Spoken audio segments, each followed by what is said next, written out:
El término macarra llegó al español desde el francés, haciendo una parada intermedia en el catalán. La palabra francesa que le da origen es maquereau y significa literalmente caballa, ese pescado tan sabroso que se come tanto en España, especialmente en forma de bocadillo y sobre todo en el sur de España, aunque en Madrid tampoco le hacemos ascos, todo lo contrario, buenos bocadillos de caballa me he comido yo a lo largo de mi vida. Bien, pues en español macarra, que viene de maquereau, ya lo he dicho, no es sinónimo de caballa, ni de pescado, ni nada por el estilo, no es sinónimo de comida, en definitiva, es sinónimo de rufián, es decir, de persona de mal vivir, con formas así achuladas, que viste de una manera particularmente llamativa, dejémoslo ahí. Todos en España sabemos lo que es un macarra y lo que es hacer el macarra, o por utilizar el verbo, lo que es macarrear. Nadie en su sano juicio querría ser un macarra, y si se lo llaman, que a veces se lo llaman, pues lo normal es que se ofenda. Pero vamos, macarras hay y ha habido siempre, no es algo de nuestra época ni muchísimo menos, pero en los últimos 40, 50 años más o menos, las grandes ciudades han tenido muchos macarras, es decir, si algo ha proliferado en las grandes ciudades, por lo menos en las españolas, aunque me consta también en las de otras partes, si algo ha proliferado han sido los macarras y el macarreo. Podría darse seguimiento a esto del macarreo en casi cualquier ciudad, desde luego de España, en las grandes, en todas, y tratar a partir de ahí de escribir su historia. No sería de cualquier manera una tarea fácil, porque el mundo del macarra es más de acción que de reflexión, más de moverse en ambientes subterráneos que de dejar por escrito sus hazañas y llevarse a los archivos. Por eso es difícil hacer una historia de los macarras. No sé, por ejemplo, en Madrid, una ciudad que en el último medio siglo ha crecido mucho y claro, como sucede siempre, el crecimiento demográfico y también espacial de la ciudad pues trajo aparejada una gran inflación macarrística. Bien, un empeño tan arduo como este de hacer una historia del macarreo madrileño es lo que se propuso el sociólogo Iñaki Domínguez hace unos años y el resultado es este que tengo en las manos. Como lo podéis ver aquí, Macarras interseculares, una historia de Madrid a través de sus mitos callejeros. El libro lo terminé de leer hace un par de semanas y lo dejé aquí guardado para recomendároslo a los espectadores porque la verdad me gustó bastante. Influye también el hecho de que yo soy madrileño y esta es una historia muy cercana para mí. No porque yo haya sido un macarra, eso nunca lo fui, sino porque a lo largo de mi vida pues había oído hablar de algunas de las bandas cuya historia Domínguez, bandas callejeras por supuesto, cuya historia Domínguez desgrana en este libro. Es el caso por ejemplo de la banda del Moco, que según he podido comprobar en estas páginas no hubo una, sino varias que fueron apareciendo a lo largo de los años 80 y 90.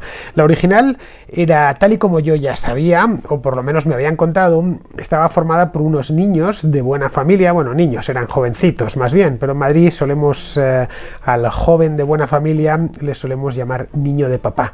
Bueno, pues eran unos niños de papá del distrito de Chamartín que tenían más peligro que un mono con 2 pistolas. La Panda del Moco fue solo una de las muchas pandillas juveniles que abundaron por el Madrid de las últimas 5 décadas. Algunas tenían nombres fabulosos, que parecen extraídos de una película, como por ejemplo la Pandilla del Callejón, la Banda de la Rana Verde de Orcasitas o los Gatos Negros de San Blas. No todos los macarras estaban encuadrados en una pandilla, los hubo que también actuaron por libre, siempre por supuesto en torno a gimnasios, discotecas y salas de juegos recreativos, que es algo así como el hábitat natural del macarra. Más o menos como los árboles de eucalipto para el koala en Australia o las acacias de la sabana para las jirafas en África. En este libro Iñaki Domínguez va siguiendo la pista, todos esos macarras, pero no tanto cronológicamente, es decir, él no va a los años 50 o 60, empiezan los 60 básicamente, los años 60, 70, 80, 90, etcétera, sino que sigue una metodología diferente. Va por distritos, por zonas de macarreo, no están todos los distritos de Madrid porque no todos han tenido la misma concentración de macarras en el último medio siglo, aunque algunas zonas han tenido mucha densidad macarrística, aunque también se vale de géneros musicales, los rockers por ejemplo, o de ciertos locales que atraían al macarreo como el polen a las abejas, es el caso de Rocola, que es uno de los símbolos de la movida madrileña y que también tuvo muchos macarras. De hecho, fue una pelea de macarras lo que ocasionó que al final, ya a mediados de los años 80, este local tan mítico cerrase. En el interior de la portada, aquí lo tenéis, la editorial, que se llama Melusina, ha incluido un mapa de la ciudad para poder orientarse, tanto desde el punto de vista cronológico como desde el punto de vista temático.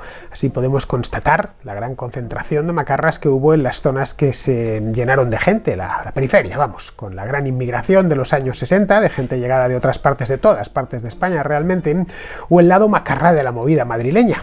Os acabo de contar lo del Rocola. Esto fue la movida madrileña, para los que no lo sepáis, porque ya ha llovido bastante desde entonces, fue a finales de los años 70 y principios de los años 80. Otro de los elementos principales, que sirven además como eje vertebrador a este libro, es la omnipresencia de la droga. El macarras se pasaba media vida puesto hasta arriba de droga y la otra media pegándose con otros macarras. Ese, digamos, que era su circuito vital. Y en cierta medida sigue siendo, porque los macarras no han desaparecido. No penséis que en Madrid ya no hay macarras, los sigue habiendo. Siguen ahí, aunque claro, no en la misma cantidad que hace 30 o 40 años. La razón, pues es muy fácil de entender. Es que la demografía de la ciudad ha cambiado mucho.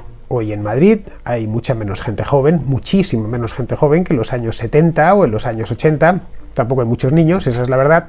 Si vemos, por ejemplo, noticias de los informativos de televisión española de los años 70 u 80, veremos que la calle está llena de gente joven y hoy cuesta mucho más encontrarla. Y bueno, aunque haya macarras cuarentones e incluso cincuentones, el macarrerío es algo que se adapta mejor a la juventud, también por motivos muy fáciles de entender.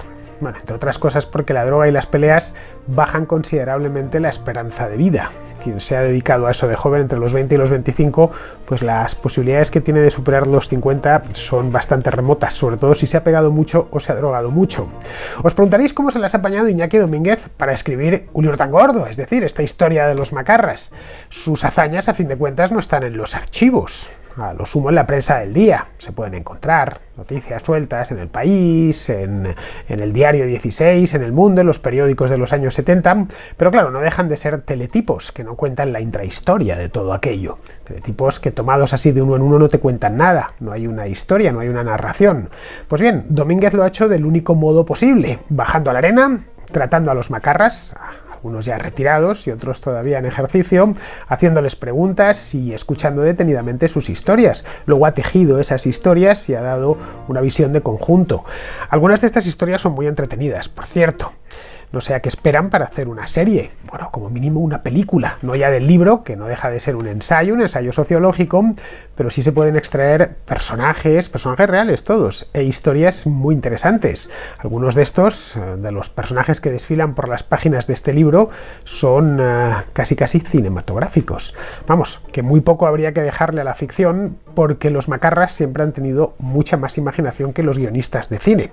Bueno, lo dicho, os recomiendo este libro, da igual de dónde seáis. Si os interesa la sociología de los bajos fondos, que esencialmente es eso, lo que cuenta Iñaki Domínguez os gustará bastante.